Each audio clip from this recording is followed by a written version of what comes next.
एक अंधा कफन चोर। एक कफन चोर का रुला देने वाला वाकया। अबू इब्राहिम रहमतुल्लाह अलैह फरमाते हैं, एक बार एक अंधा फकीर था, मगर हैरत की बात यह थी कि वो हर वक्त अपनी आंखें छुपा कर रखता था और भीख मांगता था। भिखारी तो कई होते हैं, लेकिन उस भिखारी के सवाल करने का अंदाज कुछ अलग ही था।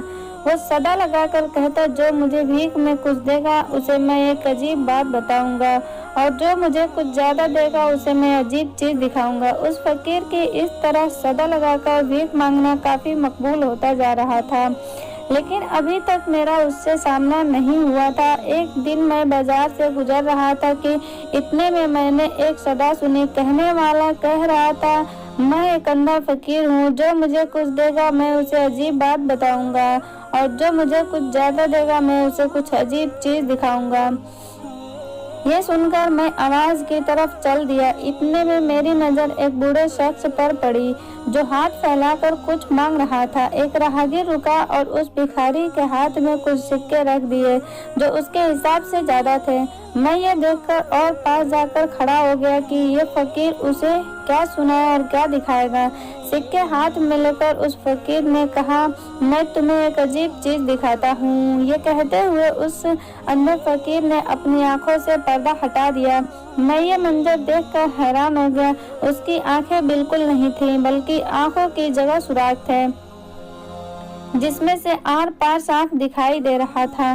फिर उस फकीर ने कहा, मैं तुम्हें एक अजीब बात बताता हूँ। ये मेरी आंखों की दास्तान है।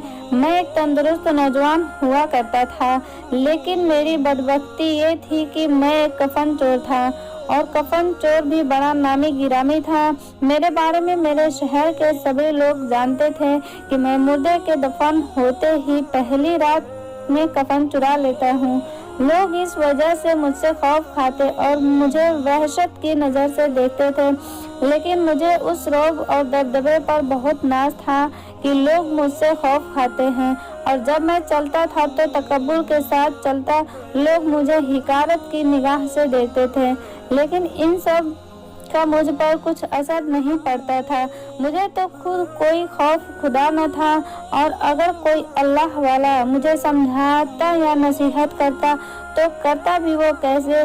सब मुझसे बहुत डरते थे। उसकी एक बड़ी वजह यह थी कि वैसे आम इंसान दिन की रोशनी में कब्रिस्तान जाने से डरता है, और मैं रात में जाता, और वो भी एक ताजा दफन हुए मुर्दे के कब्र में गुजरने वाली पहली रात में। जिस वक्त मामला हिसाब किताब का होता है, मैं जाकर उसका कफन चुरा लिया करता था और उस कफन को बेच दिया करता था।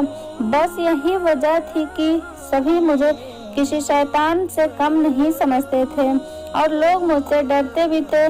जब भी किसी का कोई अपना दुनिया से रुखसत होता तो उन्हें इस बात का मुकम्मल यकीन होता था कि दफन होते ही मैं उसका कफन चुरा लूंगा। लोग कई कई रातों तक अपने दफनाए हुए मुर्दे का ख्याल करते थे। कब्र पर बैठकर रातों को पहरा देते कि कहीं मैं आकर कफन न चुरा लूं। और जब भी कोई मुर्दा कब्रिस्तान में दफन हो जाता था और पहली रात उसके पास कोई न होता, तो मैं जाकर उसका कफन चुरा लेता था, और हमेशा मैं ऐसा किया करता था। लेकिन एक बार कुछ ऐसा हुआ जिसके बाद से सब कुछ बदल गया। हमारे शहर का काजी बहुत बीमार हो गया। बीमारी भी ऐसी कि उसके बचने की कोई उम्मीद नहीं थी।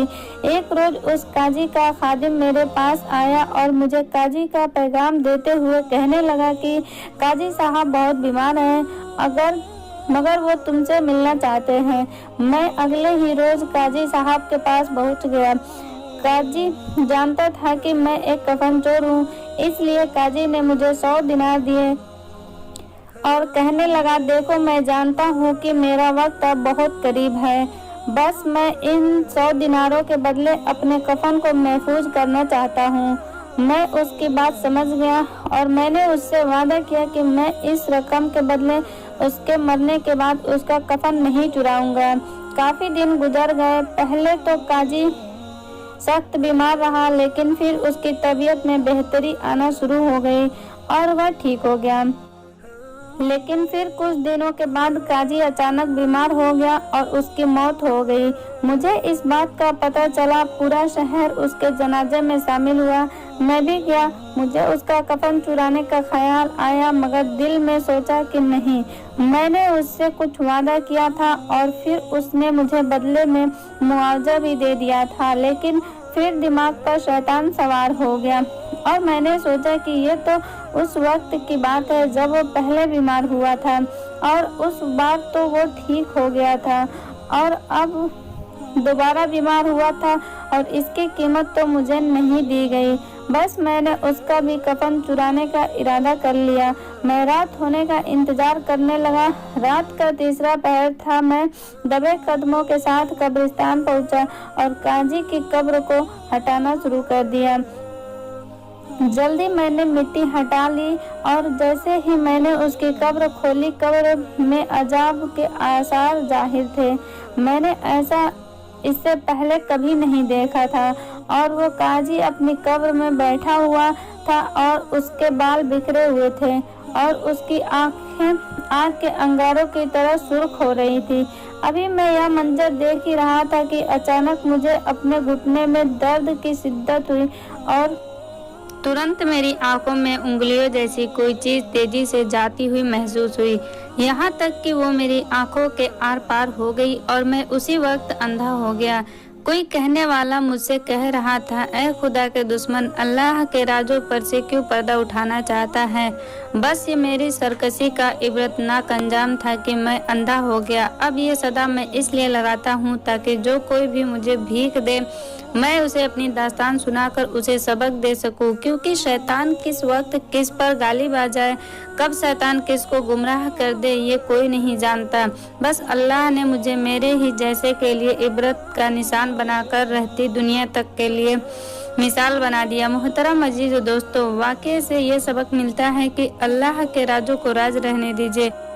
जिन कामों से अल्लाह ताला ने हमको मना किया है, उन कामों से खुद को बचा कर रखिए। अल्लाह की बनाई हुई इस कायनात में हजारों किस्म के राज हैं जो सिर्फ अल्लाह ताला जानता है। जब जब इंसान अल्लाह के बनाए हुए कानून के खिलाफ जाता है, इंसान हमेशा नुकसान उठाता है। दोस्तों, अल्लाह ताला से दुआ है कि अल्लाह हमसे वो काम ले जो अल्लाह और अल्लाह रसूल को पसंद है। अल्लाह हमें उस कामों से बचाए जो अल्लाह और अल्लाह के रसूल को नापसंद है। उम्मीद है आपको हमारी ये पोस्ट कफन चोर की कहानी पसंद आई होगी।